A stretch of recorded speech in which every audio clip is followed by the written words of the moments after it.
Hello everyone. तो इस part की स्टार्टिंग में हम देखते हैं कि जब रेन लियांग को बाहर बैठा देखती है, उसे तो अब शक ही होने लगा था जैसे ये दोनों तो अपने रिलेशन में आने का नाटक ही कर रहे हैं। इसी बारे में बात करने के लिए वो तो अब हाओ के पास ही पहुंची होती है। तभी उसका स्पाई उसे कॉल करके बताता है कि जिस लड़की की इंफॉर्मेशन लेने के लिए तुमने मुझे हायर किया था ना, एक्चुअली में वो तो हाओ ही है। ये सुनकर उसे तो हाओ पे और ही ज्यादा गुस्सा आ जाता है कि हर काम में यही आगे आगे होती है। वो यहाँ पर हाओ को थप्पड़ भी मार देती है। ये सब कुछ तो लियांग और यू भी देख चुका था। अब यहाँ पर लियांग और हाओ दोनों घर वापस आ चुके होते हैं। इधर यू इस पे गुस्सा कि तुम्हें आखिर क्या जरूरत थी उसे थप्पड़ मारने की। वो आज इससे ब्रेकअप ही कर लेता है कि नेक्स्ट मुझे कभी भी ना मिलना। वो यहाँ पर इसे बताती है कि ऐसे कैसे हो सकता है, मैं तो तुम्हारे बच्चे की माँ भी बनने वाली हूँ। ये सुन के वो तो एकदम सरप्राइज रह जाता है। खैर वो फिलहाल तो वहाँ से चला ही गया था। नेक्स्ट डे इसने फिर से हाओ को मिलने के लिए बुलवाया होता है। यहाँ पर ये उसे कहती है कि प्लीज़ तुम तो अब यू का पीछा छोड़ दो, मैं उसके बच्चे की माँ बनने वाली हूँ। ये सुन के ये भी एकदम शॉक ही रह जाती है। अब वो भला किसी का हक कैसे छीन सकती थी। इधर घर पर जब लियांग की आंख खुलती है तो वो अपने ऊपर ब्लैंकेट ओढ़ा देख के सरप्राइज रह जाता है। और ये किसी और ने नहीं बल्कि हाउ ने ही इसके ऊपर ओढ़ा था। यहाँ पर हमें यूं तो फील होता है कि जैसे ये उसे लाइक करने लगा है। उधर हाउ तो यू से मिलने आ चुकी थी कि मुझे पता है कि वो तुम्हारे बच्चे की माँ बनने वाली है, सो अब से तुम्हारा और मेरा रिश्ता खत्म हुआ, मुझे इम्प्रेस करना बंद करो। बाद में इसे बैठा देख के वो सोचता है कि अरे ये तो वही लड़की है जिसकी मैंने बैक साइड पे फोटो खींची थी। यहाँ पर अब इसे तो पता चल जाता है कि एक्चुअली में वो लड़की हाउ ही थी। इधर ही मजाक मजाक में ये उसे कह देती है कि क्या तुम मुझसे शादी करोगे। वो इसके क्लोज आके ना कह के वहाँ से भाग जाता है। इस बात पे इसे काफ़ी गुस्सा आता है और वो तो उसकी दुर्गति बना देती है। दूसरी तरफ रेन तो उससे मिलने के लिए आई हुई थी। वो इससे पैचअप करना चाहती है बट अभी भी उसे कह देता है कि नहीं, मैं तो हाउ पे बिल्कुल भी गिव अप नहीं करने वाला हूँ, सो तुम मुझे भूल जाओ। ये कह के वो तो वहाँ से चला जाता है।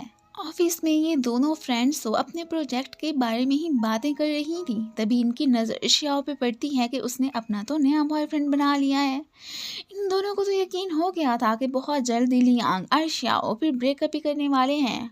अब जो ये सोच रही थी बिल्कुल ऐसा ही होता है। वो खाने पे लियांग को इनवाइट करती है और वहाँ पे आके इसे कहती है कि आज से तुम्हारा और मेरा रिलेशन ख़त्म। अब यहाँ पे उसे भी पता चल चुका था कि इसने मुझे पुअर होने की वजह से ये छोड़ा है और किसी रिच लड़के को फंसा लिया है। बाद में खुद ही इससे ब्रेकअप करके फिर ये मैडम तो इमोशनली हो गई थी। अब रोने का क्या फ़ायदा। बाद में यू तो हाउ से मिलने आया होता है कि देखो मैं तुमसे बहुत लव करता हूँ, सो मुझे प्लीज़ एक चांस तो दे दो। लेकिन वो तो इसे कोई भी चांस देने को तैयार नहीं थी कि तुम प्लीज़ अपने फियांसी के पास वापस जाओ। तभी इसे हॉस्पिटल से कॉल आती है। ये तो अब जल्दी से रेन को देखने पहुँच आया था। उसने तो सुसाइड करने की ही कोशिश की थी।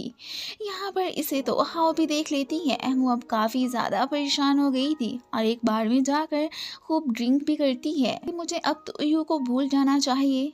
अब हाव को कॉल करने पर लियांग को पता चलता है कि वो तो एक बार में है। वो तो भागा भागा अब उसे लेने पहुंच आया था। यहाँ पर वो तो बेचारी काफ़ी ज़्यादा दुखी होती है कि इवन कि मेरे डैड तक मेरा ख्याल नहीं रखते हैं, सो तुम क्यों मेरी इतनी केयर कर रहे हो। वो तो जस्ट एक फ्रेंड होने के नाते ही उसका ख्याल रख रहा था और यहाँ पर ये भी उसे हग ही कर लेती है। दूसरी तरफ फ्रेंड जब यू को अपने पास बैठा देखती है, उसे अब इतना तो समझ आ गया था कि ये कहीं ना कहीं मेरी केयर भी करता है। अब उधर हम देखते हैं कि टियान और पेंग की वाइफ की तो अच्छी खासी फ्रेंडशिप भी हो चुकी होती है। अभी दोनों ही सच्चाई से बिल्कुल अनजान थी। नेक्स्ट डे ऑफिस में श्याओ जब इन दोनों को साथ में देखती है तो एकदम जल भुनी जाती है कि आखिर इन दोनों का रिलेशन क्या है। वो तो बाद में इसे साइड पे ले जाके पूछती भी है कि तुम भला बॉस के साथ क्या कर रहे थे। वो इसे कहता है कि मेरा और तुम्हारा तो रिलेशन ख़त्म हो चुका है, तो तुम अब मुझसे ये सब क्यों पूछ रही हो। इनकी बातें जो कि हाउ सुन लेती है। उसे पता चल चुका था कि फाइनली इन दोनों ने ब्रेकअप कर ही लिया है। उसने तो इसे बातें भी सुना दी थी कि अब से तुम मुझसे मेरे पर्सनल लाइफ के बारे में कुछ भी नहीं पूछोगी। बाद में हाउ तो रैन से मिलने हॉस्पिटल आ चुकी होती है। अभी भी वो इस पे काफ़ी गुस्सा करती है कि तुमने यू की जान नहीं छोड़ी है ना। अब जब यू ऊपर से आता है तो ये इसी के सामने उसे हक कर लेती है। वो बेचारी सैड हो के फिर वहाँ से चली गई थी। रास्ते में उसकी मुलाकात मुँह से हो जाती है, जो कि इस वक्त वो अकेली बैठी थी। ये अब उसे अपने साथ ले जाना चाहती थी, इसलिए वो ये सब बताने के लिए लियांग को कॉल करती है। वो पिक नहीं करता। वो इसे देखने के लिए हॉस्पिटल गई भी थी, वो वहाँ पर भी नहीं होता। या फिर उसे वहाँ से लेकर चली जाती है कि बाद में मैं उसे बता दूंगी। अब ये इधर परेशान कि पता नहीं मेरी बहन कहाँ चली गई है। वो जब रेस्टोरेंट आके देखता है कि उधर भी नहीं है तो सभी काफ़ी परेशान हो गए थे। ये तो मुंह को लेके एक और डॉक्टर के पास चेकअप करवाने भी पहुंच आई थी और बाद में उसके साथ मिलकर शॉपिंग भी करती है। ये दोनों फिर हॉस्पिटल वापस आ जाती हैं। अभी तक जब वो लियांग को नहीं देखती तो अब ये उसे लेके फिर रेस्टोरेंट वापस आ चुकी थी। यहाँ पर लियांग तो उस पर गुस्सा कर जाता है कि तुम इसे लेकर गई हुई थी और हमें बताया तक नहीं। मैं देखो कितना परेशान हो गया था। बाद में जब ये उससे बताती है कि उसने तुम्हें कॉल भी की थी और मैसेजेस भी, तुमने कोई रिप्लाई नहीं किया, ऐसे ही बेचारी सिस्टर को डांट दिया।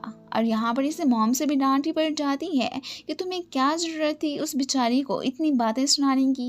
यह भागा भागा उससे माफ़ी मांगने के लिए आता है। इधर बिन और डासी दोनों डेटिंग करने आए थे और यहाँ पर इनकी नज़र पेंग और टियान पे भी पड़ जाती है। वो तो इसे अपने स्टूडियो ही लेकर आ गया था। अब फाइनली बहुत मनाने के बाद हाओ तो मान ही गई होती है। उसकी तबीयत भी ख़राब थी, ये भी उसका काफ़ी ख्याल रखता है। नेक्स्ट डे आंट ने इसके लिए फिर से एक ब्लाइंड डेट का अरेंज किया था। वो तो अब बड़े मज़े से तैयार होके वहाँ जाने लगती है। इधर रेन घर पे आ चुकी थी और वो यू को पैचअप करने के लिए कहती है, लेकिन अभी भी उसके दिल में सिर्फ और सिर्फ हाओ ही थी। ये सुन के वो तो फिर सैड ही हो जाती है। दूसरी तरफ हम देखते हैं कि हाओ तो ब्लाइंड डेट पे आ चुकी थी और इसके पीछे पीछे लियांग भी था। वो तो जानबूझ के इसकी डेट को ख़राब ही कर देता है। आखिर को वो काफ़ी जेलस जो फील कर रहा था। वो नहीं चाहता था कि ये किसी और के साथ डेट करे, लेकिन ये दोनों तो अपनी फीलिंग्स भी एक दूसरे से कन्फेस ही नहीं कर पा रहे थे। हालांकि वो भी जान गई थी कि हो ना हो इसके दिल में ज़रूर कुछ ना कुछ तो है। बाद में घर पर यू फिर से इससे मिलने पहुंचा हुआ था और ये साहब तो अब की बार इसे एक बहुत ही खूबसूरत ब्रेसलेट भी गिफ्ट करते हैं। अब इसे यहाँ से जाते हुए रेन भी देख लेती है। बाद में जब उसे पता चलता है कि इसका बॉयफ्रेंड तो इसके पास ही रहने के लिए आया हुआ है, ये देख के वो तो अब खुशी हो जाती है कि ठीक है, मैं इन दोनों की फ़ोटोज़ यू को दिखा दूंगी। अब वो तो फिर इसे कभी भी लाइक नहीं करेगा। बाद में जब ये उसका दिया हुआ ब्रेसलेट लियांग को दिखाती है, वो बेचारा तो बहुत जेलस फील करता है। नेक्स्ट डे ऑफिस में डाजी ने इसे बता दिया था कि क्या तुम्हें पता है कि टियाना डेटिंग कर रही है। ये सुन के वो तो एकदम सरप्राइज रह जाती है कि वो कब से मुझसे बातें छुपाने लगी। अब नेक्स्ट सीन में हम देखते हैं कि वो तो उससे मिलने पहुंची होती है और यहाँ पर उसे कहती है कि अगर तुम किसी पर्सन से डेट कर रही हो तो क्यों ना हम सबसे भी उसे इंट्रोड्यूस करवाओ। उसे कहती है कि डोंट वरी, मैं सबसे मिलवा दूंगी, लेकिन अभी मुझे कुछ टाइम चाहिए। वो उसके साथ अपना कुछ टाइम स्पेंड करना चाहती थी। फिर नेक्स्ट सीन में हम देखते हैं कि ये तो अब घर आ चुकी होती है। जब ये आंट को बताती है कि मेरी ब्लाइंड डेट तो ख़राब हो चुकी है, वो फिर परेशान ही हो गई थी। अब घर आई थी तो यहाँ पर डैड से उसकी फाइट हो ही जाती है। अब फिर इन दोनों की फोटोज लेने के लिए रेन ने तो एक स्पाई का भी अरेंज कर लिया था। वो तो फिर इनकी इकट्ठे में फोटोज क्लिक ही कर लेता है। उधर हम रेन को देखते हैं जो कि डैड से मिलने आ चुकी थी। अब जब टियाना की नज़र इस पे पड़ती है तो वो हैरान कि रेन तुम यहाँ पर क्या कर रही हो।